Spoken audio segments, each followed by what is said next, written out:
Hello friends, তোমরা সবাই কেমন আছো? আমার নতুন একটি মিনি ব্লগে তোমাদের সকলকে জানাই স্বাগত। লাভলিকে নিয়ে চলে এসেছিলাম চন্দননগর স্ট্যান্ডে। তো চন্দননগর স্ট্যান্ডের পাশেই রয়েছে চন্দননগর কলেজ।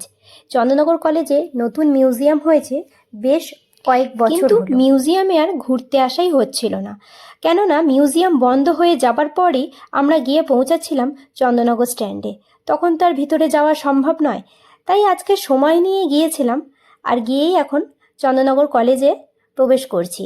আর বাঁ দিকে ছিল টিকিট কাউন্টার, এখান থেকে টিকিট কেটে নিয়েছিলাম। টিকিটের মূল্য ছিল 5 টাকা করে।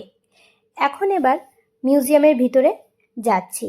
বাইরেটা বেশ সুন্দর ফুল গাছ লাগানো রয়েছে, চারদিকে সবুজ গাছপালা রয়েছে, দেখতে ভারী ভালো লাগছে। লাভলি আজকে ভীষণ খুশি হয়েছে, কেননা অনেক দিন পরই ও আজকে একটু ঘুরতে বেরোতে পেরেছে, তাও অনেকটা সময় নিয়ে হাতে নিয়ে। অন্য সময় এলে তাড়াতাড়ি এসেই আমাদেরকে ঘুরে বাড়ি ফিরে যেতে হয় সন্ধে হতে হতেই। তো আজকে যেহেতু বিকেল বিকেল এসেছি, তাই একটু বেশ শান্তিতেই ঘুরতে পারবো। আর ঘুরতে কে না ভালোবাসে। তো এখন এখানে কতগুলো ফটো তুলে নিলাম নিজেদের। সেই ফটোগুলো ভিডিওর শেষে তোমাদের সাথে শেয়ার করছি। এখন ভিতরে ঢুকতেই দেখছি দুপাশে রয়েছে দুজন দ্বাররক্ষী। সেখানে চন্দননগরের শহরের ইতিকথা লেখা রয়েছে অনেক কিছু।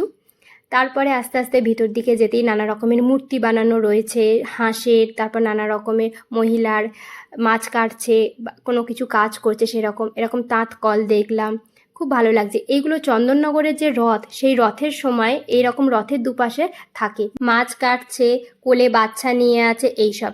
এদিকে রয়েছে চরকাও রয়েছে দেখলাম। মিউজিয়ামের অনেকগুলো রুমে অনেক কিছুই রয়েছে, সব কিছু এই ছোট্ট শর্টসে শেয়ার করা সম্ভব হলো না। তো পরবর্তী শর্টসে তোমাদের সাথে বাকি রুমগুলোর ভিডিও শেয়ার করব। লাভলি তো খুব খুশি হয়েছে আর মন দিয়ে সব কিছু দেখছিল। আজকের ভিডিওটা এখানেই শেষ করছি।